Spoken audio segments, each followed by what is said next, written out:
Muito bem, minha gente, hoje segunda-feira, estamos voltando agora aqui já com o nosso segundo bloco e continuamos aquele papo que nós tivemos na última sexta-feira, sempre com o Fernando Antônio e com o Magno Prisco, né? E sobre as coisas do nosso futebol. Primeiro, vamos falar sobre o Campos Atlético Associação. Eu estive lá, vocês viram aí as imagens. Parece que é uma animação muito grande, tem até ônibus que eles adquiriram com as cores do campus. E os profissionais que estão lá, vocês conhecem mais do que eu.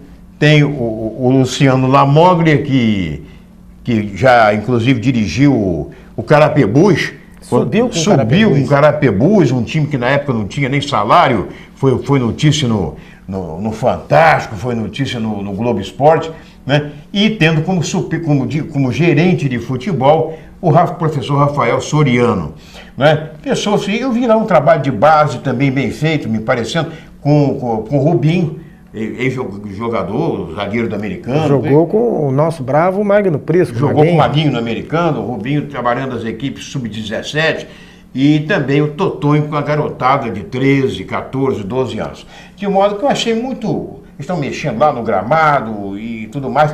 E foi garantido, através da matéria, que ficou definido que os jogos do campus serão no estádio Ari de Oliveira e Souza. Está documentado já isso com o Goitacás.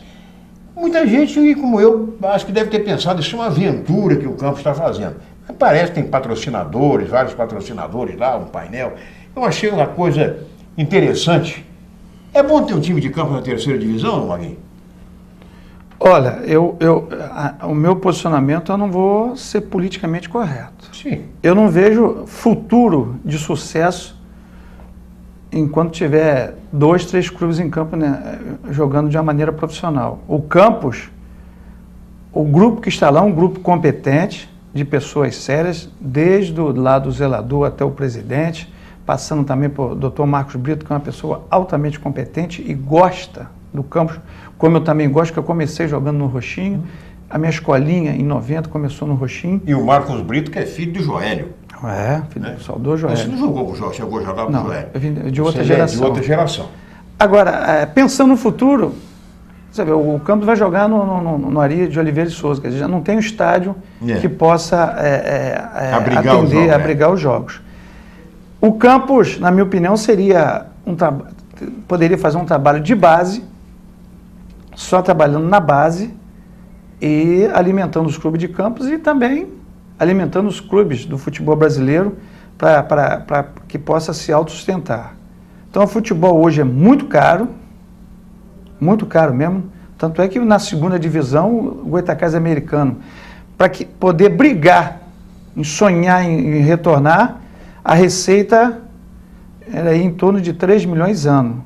E da onde os clubes vão tirar, né? Não sei se o Fernando concorda nessa receita, mas a gente andou pesquisando e ouvindo, são 3 milhões ano.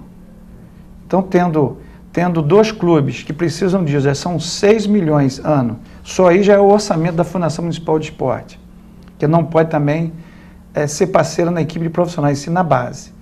Então, eu sugiro aqui que o Goitacás, o próprio Rio Branco, os 4 clubes, façam um convênio com a Fundação, mas visando o trabalho de base. Na equipe de profissionais, legalmente, não é permitido ter parceria de clubes profissionais com a Fundação. Ela difere de secretaria, a Fundação.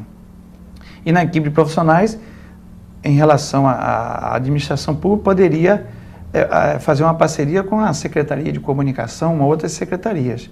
Mas equipe de profissionais com a Fundação, legalmente não é possível. Então, é bom deixar bem claro.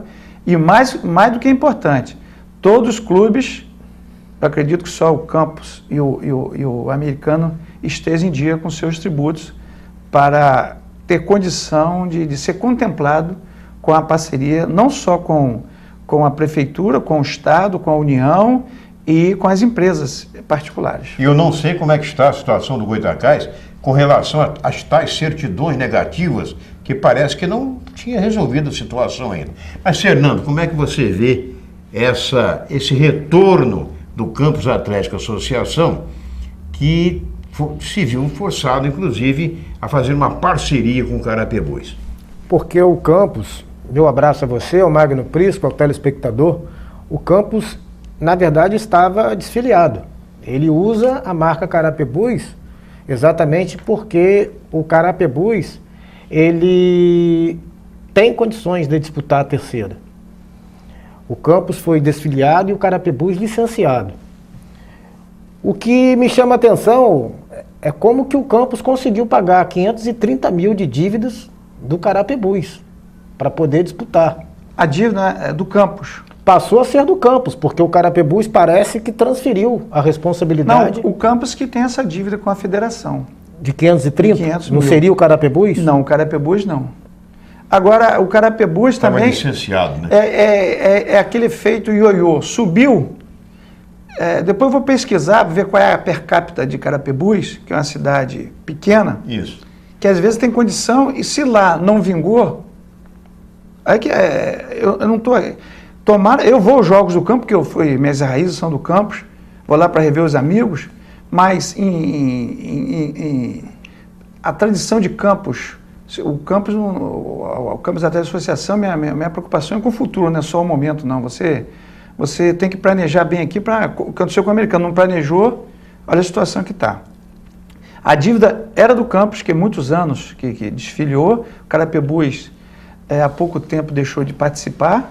E por que deixou de participar? Se o treinador que está aqui estava reclamando do Carapebus, na verdade o Campos só vai usar a marca do clube Carapebus. Mas de qualquer forma, ao pagar 530 mil... Não, mas não vai pagar não, do Campos não Tem pagou. certeza? Vai usar. Marcos Brito, Pelo que eu soube, tem que pagar. para quem não conhece, eu tive o privilégio de conhecer quando estive secretário de esporte, ou melhor, presidente da fundação. Parecia um cara inteligente. Marcos Brito ele é uma sumidade. Ele é advogado e é um dos procuradores. Hoje trabalha no Tribunal de Contas do Estado. É um conhecedor profundo nessa parte jurídica esportiva. Direito esportivo. De direito esportivo. Então ele conseguiu ali uma situação, uma interpretação, uma brecha na lei, de fazer essa parceria Campos-Carapebus. Carapebus, se tinha dívida, era muito pouco, tanto é que conseguiu fazer essa fusão, essa parceria. Mas de qualquer forma, Maguinho, independente do valor da dívida, se vai pagar ou não, você está envolvido com uma competição de terceira divisão, em que você não tem uma receita formada, embora o Campos tenha vida social e pelo que a gente sabe, uma vida ativa, já é uma ousadia muito grande. A vida social do Campos ainda, eu tenho de você disputar um campeonato. Nem a piscina maior funciona ainda. Agora, eles mostraram lá no painel, e se subir para a segunda, uns 4 ou 5 patrocinadores. E se subir para a segunda, vai subir para jogar onde? E a estrutura é diferente da terceira, tem que haver outros aplicativos para você poder se sustentar numa segunda divisão. Dentro de qual regime, né, o Campos vai sonhar em ter uma ascensão até de um projeto de primeira divisão? Eu acho que o Campos ele entra para se consolidar de um trabalho que, estou aqui, retornei, e depois investir bem nas categorias de base. Só assim o Campos vai poder sobreviver. Porque o Rio Branco vive uma situação muito crítica. Na verdade, o Goytacazes americano, financeiramente, eu vou ter uma postura deselegante. Mas são 2 clubes falidos, Fernando. São 2 clubes falidos. O americano e o Goytacazes não tem receita própria para tocar uma equipe de futebol. O americano, por exemplo, tem dívidas trabalhistas com o comprometimento do orçamento até 2016. Por aí você vê. E um jogador Todd Baiano, que eu nem lembro quem foi esse artista. Não jogou 6 meses aqui. E eu não consigo entender como que, em algumas audiências, o processo correu à revelia. É brincadeira. Isso aí é uma coisa de assustar. Nós estamos discutindo aqui a situação realmente real dos clubes de Campos. Se a gente for muito vaselino, cozinhar o gado, desculpa o termo, chulo, a coisa não anda. Exatamente. É o que disse o Fernando, por exemplo, aqui, do comprometimento de alguma parte da crônica. Essa é a verdade. Porque não tem coragem de falar a verdade. É verdade. Fica se habituando a fazer pacto com dirigente de clube, se beneficiando de anúncios de 50, 30, 100 reais, né? fazendo elogios em cima de fatos inexistentes. Pois é, o compromisso tem que ser com o ouvinte, tem que ser com o telespectador, com o assinante.